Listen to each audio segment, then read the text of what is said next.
నైరుతి రుతుపవనాలు ఏపీ తెలంగాణలోని అన్ని ప్రాంతాలకు విస్తరించాయి. మరోవైపు బంగాళాఖాతంలో కొనసాగుతున్న అల్పపీడనం బలపడి తీవ్ర అల్పపీడనంగా మారింది. ఇవాళ ఉత్తరంగా పయనించి వాయుగుండంగా బలపడనుంది. దీని ప్రభావంతో ఏపీ తెలంగాణలో పలుచోట్ల భారీ నుంచి అతి భారీ వర్షాలు కురుస్తున్నాయని వాతావరణ శాఖ తెలిపింది.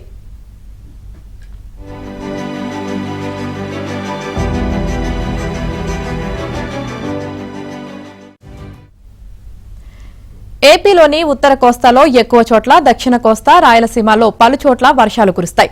ఉత్తర కోస్తాలో అక్కడక్కడ భారీ నుంచి అతి భారీ వర్షాలు కురుస్తాయని, వర్షాలు కురిసే సమయంలో గంటకు 50 నుంచి 60 కిలోమీటర్ల వేగంతో గాలులు వీస్తాయని వాతావరణ శాఖ వెల్లడించింది. కోస్తాలో తీరం వెంబడి బలమైన గాలులు వీస్తున్నందున మత్స్యకారులు సముద్రంలో చేపల వేటకు వెళ్లవద్దని వాతావరణ శాఖ హెచ్చరించింది. తీవ్ర అల్పపీడనం ప్రభావంతో బంగాళాఖాతం అల్లకల్లోలంగా మారింది. తీరం వెంబడి బలమైన గాలులు వీస్తున్నాయి.